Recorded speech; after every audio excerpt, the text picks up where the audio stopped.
Model selection. Choose an appropriate statistical or ML model based on the problem. Linear models tend to have high bias and low variance. They are good for less noisy data with variables that are independent and not highly correlated with each other. Here, we see that the linear model produces somewhat high root mean squared error with a decent PNL of about 8%. But the number of features is high, and some of them seem to be highly correlated to each other. Once we do some normalization, there is not much change here. We see that the linear model produces the same high root mean squared error with somewhat lower PNL of 7.5% with normalization. The coefficients in a linear model indicate the importance of each variable in predicting the target variable. In this case, high absolute values indicate high importance of that variable. Typically, when there are lots of variables thrown in randomly, a linear model will struggle to produce good results.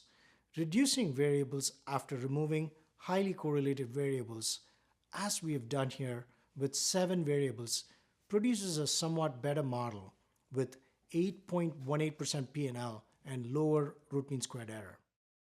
A support vector machine with RBF kernel is a somewhat complex model which works well even when there are lots of variables thrown in randomly compared to a linear model which will struggle to produce good results. Here, an SVR produces a somewhat better model with 10.14% PNL and lower root mean squared error.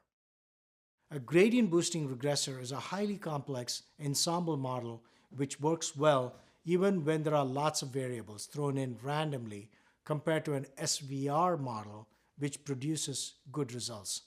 Here, a GBR produces a very good model with 22.3% PNL and lower root mean squared error, but don't be misled by its high performance on a small sample of validation data.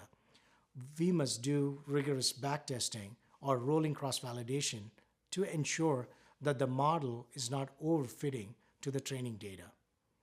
So let us see if we can improve our model results through a technique known as ensemble learning. Here, we have on the left the same training and validation data sets. On the right, we train 3 different models on the very same training data: a linear regression model, a support vector machines model, and a gradient boosted tree model. We then combine the predictions of each model and average them to produce our final prediction for either validation data or test data. Why is this prediction any better? Well, the answer lies in a theory known as the wisdom of the crowds. It is the idea that large groups of people are collectively smarter than individual experts when it comes to problem solving, decision making, innovating, and predicting. It turns out that it works well in model predictions too. Hence, by combining 3 different models in what is known as an ensemble, data scientists have found that they are better than individual model predictions.